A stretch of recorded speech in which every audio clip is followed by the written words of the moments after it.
Well, this is the final Sunday in the series that we've been doing for the month of August in honor of our co-founders in Unity, Charles and Myrtle Fillmore, who were both born during the month of August. And there they are up there. We've been having different pictures each week. I think that's a picture of them at their 50th wedding anniversary, if I'm not mistaken. And of course, Charles and Myrtle, who started the Unity movement in the late 1800s. And so far, we've been talking about the Fillmore Legacy, and we've been talking about it in the past tense as something that's already happened. So today we're going to focus on now and the future, Unity today. Those of you who have been around the Unity movement for a while might remember back in the 70s and 80s, Unity was enjoying a huge growth spurt, and much of that had to do with one person, Unity minister and author, Reverend Eric Butterworth. He brought national attention to Unity with that book of his called Discover the Power Within You. It was a legitimate New York Times bestseller.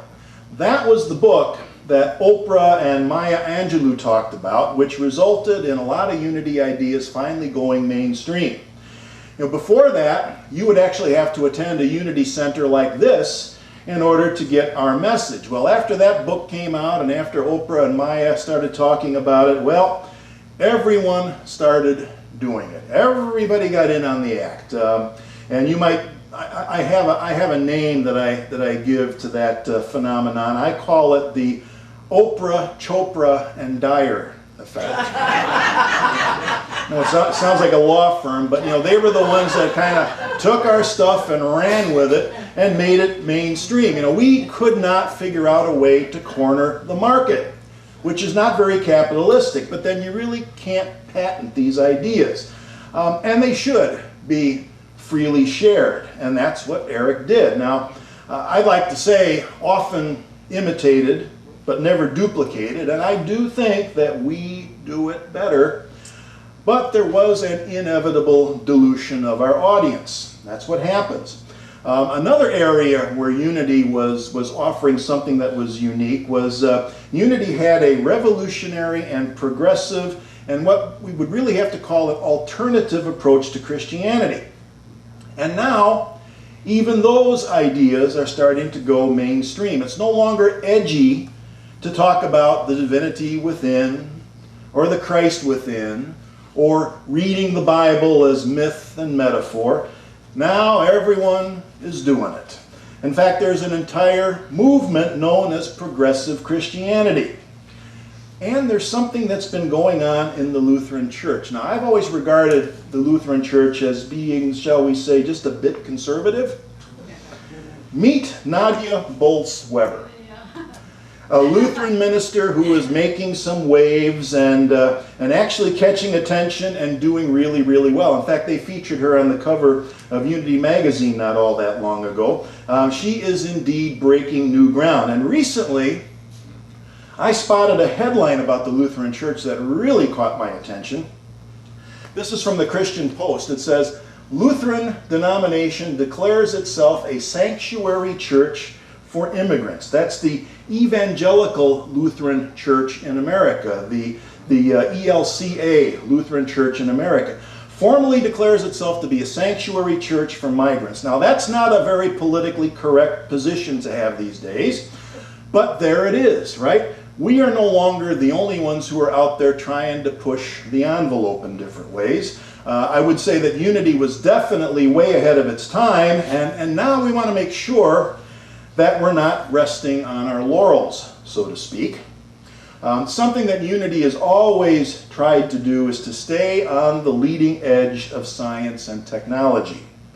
For example, Charles Fillmore bought a radio station in 1922, and that became one of the very first commercial stations in the Midwest. I went to the archives and found a few pictures that show our pioneering days in early radio. It's kind of hard to see these old pictures, but you can see the giant microphone that you spoke into there. That was the broadcasting studio at 9th and Tracy in Kansas City back in 1925. And by the way, these Unity buildings at 9th and Tracy are still there. They've been lovingly preserved, even though the headquarters moved out of Kansas City out into the suburbs, out to Lee's Summit.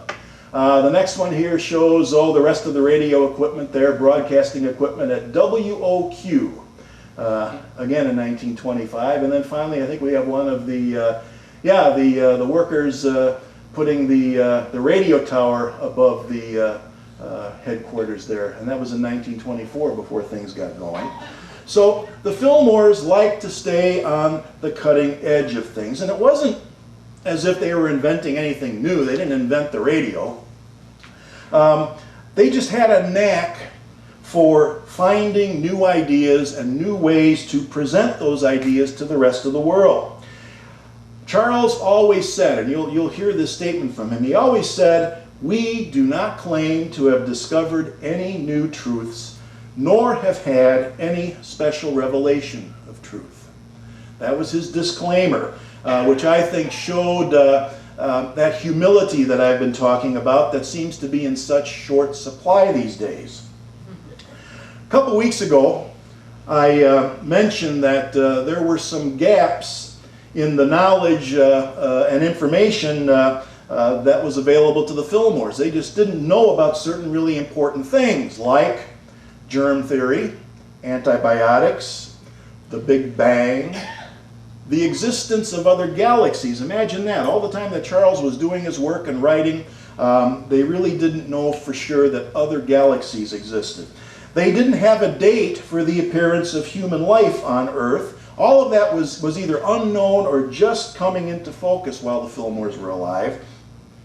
And I think if they had known about these new ideas, this new information, perhaps they might have changed some of their ideas on things like consciousness and disease and healing and the like. Part of the Fillmore legacy is that we have permission to make those changes.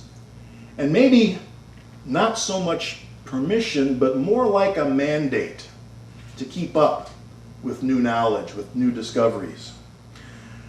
Something that the Fillmores might not have even been able to imagine is the field of genetics. What we're learning today in the field of genetics. According to the National Human Genome Research Institute, humankind as a species is estimated to share 99.9% of our DNA with each other. The few differences that do exist, that 0.1%, reflect differences in environment and external factors rather than being a core feature of biology. And we may think that we have very little in common with mice. But it turns out that we share about 92% of our DNA with the humble mouse. And speaking of mice, I couldn't resist. Here you have a mouse performing CPR on a computer mouse, and he's saying, 1, 2, 3, breathe. And there's another mouse behind that one saying, "He's dead, Jim." Star Trek fans, you appreciate that one? Yeah, he's dead, Jim. Anyway, couldn't resist. 99.9% similarity between humans, 92% similarity between humans and mice. Sort of gives new meaning to the word unity, doesn't it? Last week, our Skits and Bits players told us about how Charles came up with the name Unity. It was a very, very technical and drawn-out process. No, it wasn't. That was just a test. He said it actually just popped into his head. Just popped into his head, and he said that was it. And once again, he was way ahead of the times. You know, we had no idea when that name popped into his head. We had no idea of the true extent of our radical human unity and our relationship in unity with other species. Going forward, it's all in the name. Unity. And once again, we're dealing with something that can't be trademarked or given copyright protection. Charles was a good businessman, but a lousy capitalist. Couldn't score a monopoly on the word unity. It's a generic word, it's in common usage, And that's okay, because you know what? We don't need a stinking trademark or a copyright, right? All we have to do is to stand behind the idea of unity in all of its manifestations, in all of its ramifications. You know, I hear people today calling for unity, but when I listen to them carefully, what they're actually saying is, it's my way or the highway. Instead of unity, they're promoting tribalism, still using the word unity, but it's all about tribalism. And you might remember a couple years ago, we worked with a book called Why Buddhism is True by Robert Wright. And he made this trenchant observation. He said, there's something about the modern environment, something technological or cultural or political or all of the above, that seems conducive to harsh judgment and ready rage. Just look at all the tribalism, the discord, and even open conflict along religious, ethnic, national, and ideological lines. More and more, it seems, groups of people define their identity in terms of sharp opposition to other groups of people. He calls tribalism the biggest problem of our time. I tend to agree with him. I mean, there are other problems, but it's a big one. We've made great progress toward unity through global cooperation and communication, but it's a fragile thing that requires our constant care and attention if we want to keep it alive. You know, there was a time in human history thousands of years ago when tribalism was an effective survival mechanism. Human beings are social animals. At a certain point in our evolution, the tribe was the only way to make it in the world. And the worst thing that could happen to you was to be banished from the group, to be kicked out of the tribe. At the most extreme level, a tribal culture can require members to give up their autonomy, their precious freedom of thought, their individuality. Today, we call groups like that cults. Exactly, cults. Jim Jones, David Koresh, a lot of different groups that fit that description. So part of the reason that we fall prey to the lure of tribalism is because it's part of our evolutionary history. Often we simply lack the kind of self-awareness that's needed to see and understand what's happening. It was Socrates who once said, the unexamined life is not worth living. And I would also say that the unexamined life can lead to us giving our power away.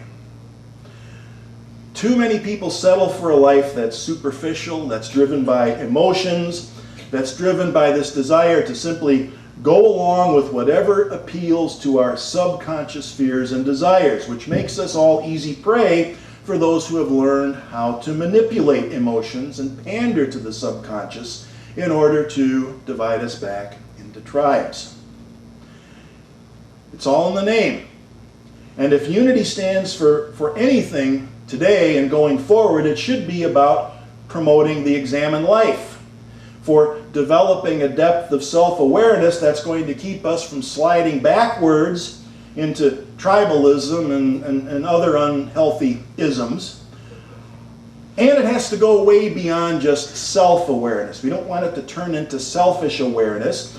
We also need to be aware of our place in the big picture. You know, every culture on this planet has its own origin story. We're familiar with one from the book of Genesis, but there are many different stories around the world that try to account for how the world and life came into existence. And these stories are all very, very different. But the one thing they all have in common is that they're trying to answer the same question. They all arise out of people who are asking the same question. I want to share a 2-minute video with you now that introduces a new way of talking about those big questions.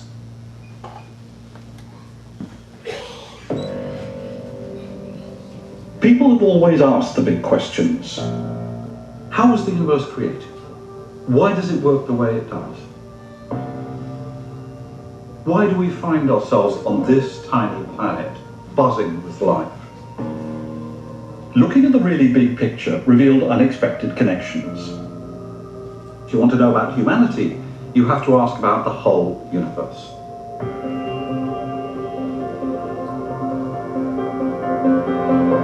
These questions fascinated me even when I was a kid, because they made me feel I was part of something absolutely huge and quite wondrous, and I wanted to know more about it.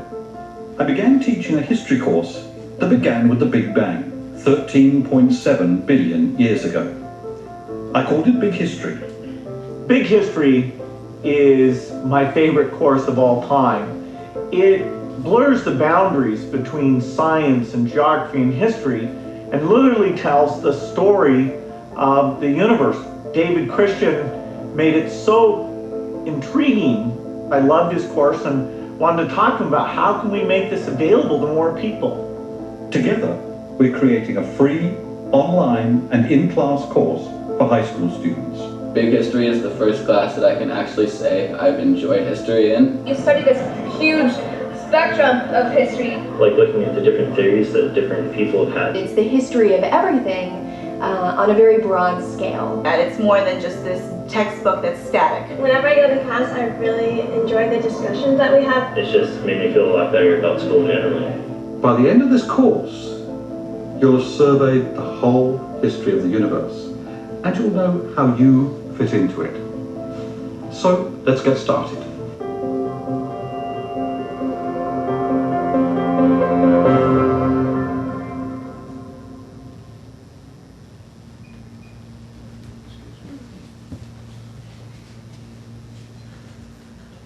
High school or middle school or adults. Trust me, adults can get into this too. And one of the things that they didn't talk about in that little short video is how Big History offers an origin story that still allows us to keep all of the other origin stories as long as we don't take them literally, because nobody really believes that a giant emerged from an egg whose eyes became the sun and the moon. That's like the Chinese origin story called Pangu. Nobody really believes that Adam was formed from mud and then Eve was fashioned from his rib. I'm telling you, nobody believes that today. Although maybe I'm wrong about that. There is good news, by the way. This is from the Gallup organization, which says that the number of people who believe that the Bible is really history and that Genesis is accurate and totally inerrant is down to about 24%. That's as of 2017, down to 24%. Actually, that's still frighteningly high. But it's going in the right direction. It's going in the right direction. The point here is that the origin story that we get from Big History is something that takes everyone into account. It's the story of us all. It gives us a perspective that goes beyond culture, tribe, mythology. It brings us together instead of separating us. You know, as I said, they said it was a high school course, and yet Bill Gates, who probably hasn't seen high school for a long, long time, said it was his favorite course ever, which is why he provided the funding to make it available to everyone at no cost. It's divided into 5 sections. I've actually done the first 2. And I can verify that it's really designed for anyone from high school and beyond. One of the things that I really, really like about it is its lack of pretension. Its lack of pretension. They don't claim to know all the answers. When it comes to the Big Bang, we don't know what triggered it. We don't know what came before.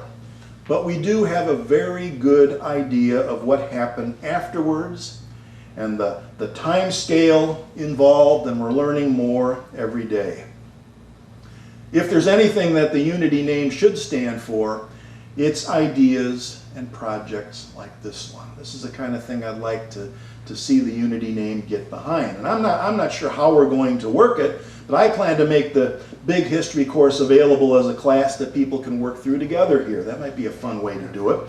Maybe as part of the consciousness class that we're already doing, because it really is about the long story of the development and evolution of consciousness in the universe, because it does indeed start with the Big Bang. Either way, though, whichever way we decide to do it, we have provided you with links in your handout that will take you both to the Big History Project, which has a lot to explore, takes you to the video that we just saw. So it gives you a chance to delve into that, and we'll be getting more information about what we might be doing with that here. So as we wrap up August, I want to say thank you, Charles and Myrtle, and the journey of learning and discovery continues. See you next week.